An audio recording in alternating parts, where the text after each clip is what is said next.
Over the last few years, Golden Valley has seen an uptick in the number of narrow lots being developed or redeveloped in single-family neighborhoods.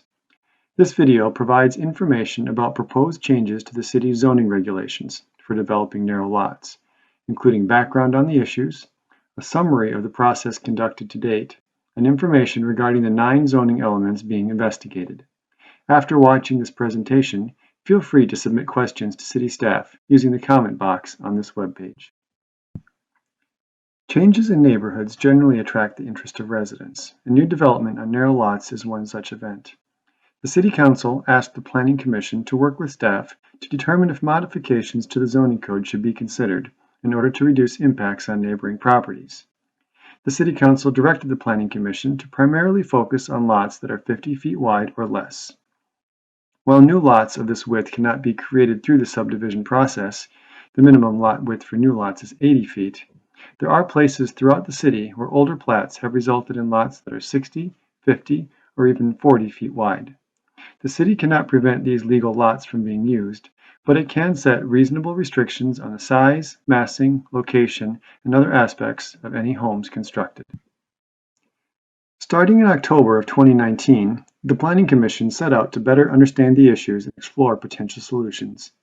This included reviewing Golden Valley's current regulations for narrow lots, reviewing the current regulations for narrow lots in other Twin Cities communities, primarily other first-ring suburbs, with a focus on cities adjacent to Golden Valley, considering comments from local realtors who have insight into the housing market in Golden Valley, considering comments from local designers and builders who have worked in Golden Valley and developed housing on both narrow and non-narrow lots, considering comments from residents who participated in an online survey and who attended an open forum in January of 2020, and discussing and debating potential changes to key elements of the zoning chapter. From residents, key concerns centered on the changing character of neighborhoods and the visual and physical impacts of larger, more massive homes being constructed in close proximity to older and smaller existing homes. From designers and builders, there was concern that increasing regulations for homes on narrow lots could drive up the cost of construction and negatively impact desirable floor plans. At its regular meeting on May 11th, the Planning Commission reached broad consensus on recommendations around 9 elements in the zoning chapter. There were a few concerns raised that cannot be addressed through zoning. These will be highlighted at the end of the presentation. Setbacks are the portions of a lot on which a home cannot be built. Lots have front yard setbacks along a street, rear yard setbacks, and side yard setbacks. Residents near narrow lots were most concerned about side yard setbacks, since these determine the spacing between homes. The current rules for narrow lots use a percentage of the lot width to regulate the size of the side yard setback. The setback width is fixed at 20% of the lot width along the south or east property line and 10% of the lot width along the north or west property line. For a 40-foot wide lot, this results in a side yard setback of only 4 feet along a north or west side property line. In order to provide slightly more side yard space, the recommendation is to continue to use the 10% requirement, but set the minimum setback distance at 5 feet. This also addresses building code issues that require additional fireproofing for structures that are less than 5 feet from our property line.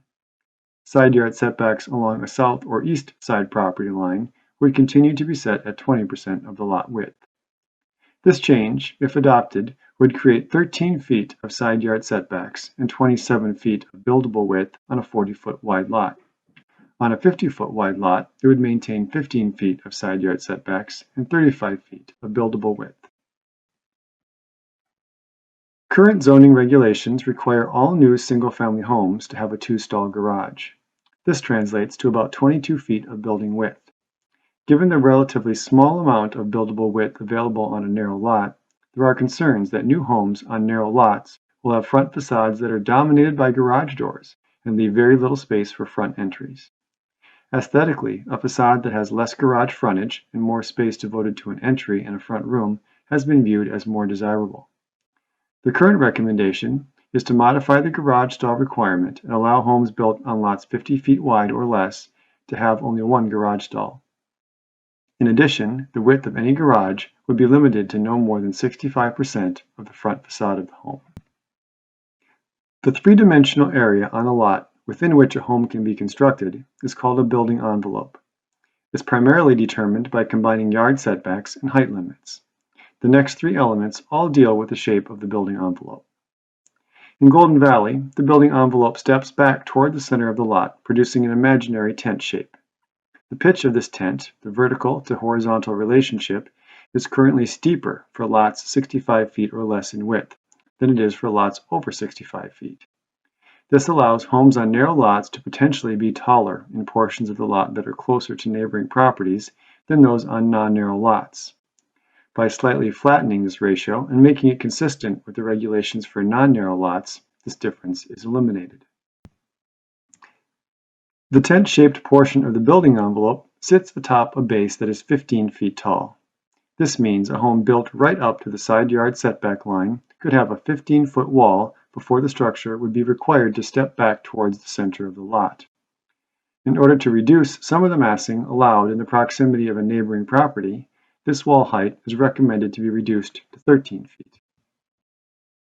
Both the change in the slope of the building envelope and the lowering of the side wall height allowed have a negative impact on a potential second-story floor plan. The headroom is reduced and there is less usable living space. To help compensate for this loss, a proposal to allow second-story dormers to extend outside of the building envelope, but within set limits, is being considered. Allowing these dormers would accomplish two things. First, it would provide some additional headroom for second-story spaces. Second, it would create more interesting roof lines and massing that would allow more sun to shine through than if a solid second-story wall were to be used. To regulate the massing of these dormers, various dimensional limits are suggested. For shed dormers, or those that have an eave parallel to the eave line of the roof, as in this image, the following regulations are recommended. The total dormer length is limited to no more than 50% of the length of the first floor wall below it. This total length may be split between two or more dormers. The face of the dormer must be set back at least 2 feet from the first floor wall below it. The dormer must be set back at least 4 feet from the front or rear walls of the home. The maximum height of the dormer, as measured to the top of its front face, is set at 20 feet above the average grade. For gable dormers, or those that have a pitched roof, as in this image, the following regulations are recommended. The total dormer length is limited to no more than 40% of the length of the first floor wall below it. This total length may be split between 2 or more dormers. The face of the dormer must be set back at least 2 feet from the first floor wall below it. The dormer must be set back at least 4 feet from the front or rear walls of the home.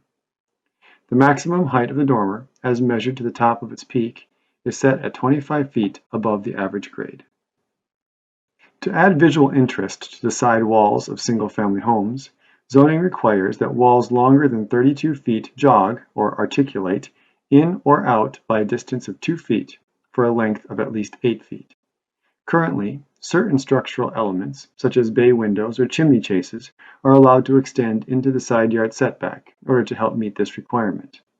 Under the proposed regulations, this exception would be removed, and all articulation elements would be prohibited from extending into the side yard setback.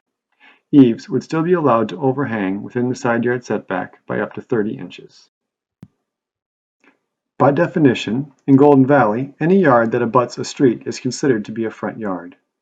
Therefore, all corner lots have 2 front yards. Front yard setbacks are 35 feet deep, so for some narrow lots the amount of the combined front and side yard setback is greater than the width of the lot, meaning the lot is technically unbuildable. In these situations, it is not uncommon for the property owner to request a variance from the front yard setback along the secondary front yard in order to create a usable lot. Zoning regulations used to accommodate these narrow lots and allow the secondary front yard to be reduced in order to preserve a minimum width for construction. This provision was removed in a 1986 revision of the zoning code. The recommended change would restore this exception and set the minimum buildable width at 27 feet. Doing so would remove the need for a variance request and ensure these corner lots could be used. Lot coverage is the percentage of a lot that can be covered by a structure, such as a home, garage, or shed. Current regulations allow a greater percentage of smaller lots to be covered. While this reduces some of the challenges of fitting a modern home onto a narrow lot, it also allows for the construction of a relatively more massive structure. Today, up to 30% of a lot that is 10,000 square feet or greater may be covered by a structure. Up to 35% of a lot between 5,000 and 10,000 square feet may be covered, and up to 40% of a lot smaller than 5,000 square feet may be covered. To reduce the massing on smaller or narrower lots, these regulations would be adjusted. For lots over 10,000 square feet, the lot coverage allowed would remain at 30%. For lots between 6,000 and 10,000 square feet, it would be set at 35%. Any lot less than 6,000 square feet would be limited to a coverage of 30%. The impervious coverage of a lot includes not only all structures, but also any paved or impervious areas, such as a driveway, patio, or pool. Current zoning regulations for all single-family lots limit the impervious coverage to 50% of the lot area. Although the development of narrow lots with more modern homes has generally been shown to increase the overall impervious coverage, other tools exist to manage stormwater in a proactive and coordinated manner. No change is recommended for this element. A few additional topics of concern were raised by residents in the online survey and through the open forum. These include increased preservation of trees and other landscaping elements during development, better management of surface water, and greater protection of solar rights. While these issues are worthy of further discussion, they are not governed by zoning and therefore are outside the scope of the Planning Commission. Modifications to sections of City Code that deal with these issues, such as incorporating additional stormwater management requirements, would need to take a parallel track and be approved by the City Council. The changes outlined in this presentation will be brought to the Planning Commission on Monday, June 8th as part of a public hearing. The Commission will take public testimony, discuss the potential changes, and recommend to the City Council which of these should be considered for adoption. The City Council will hold a similar public hearing on Tuesday, July 7th. Interested parties are encouraged to submit comments for the official record using the form linked on the Narrow Lots page on the City website. Due to COVID-19 restrictions, it is anticipated that these public hearings will be held virtually. While anyone is free to participate in the meetings via phone, submitting written comments in advance may be preferred. Comments received before Friday, June 5th, will be included in the Planning Commission agenda packet. To view materials from previous meetings, visit the Narrow Lots page on the City website.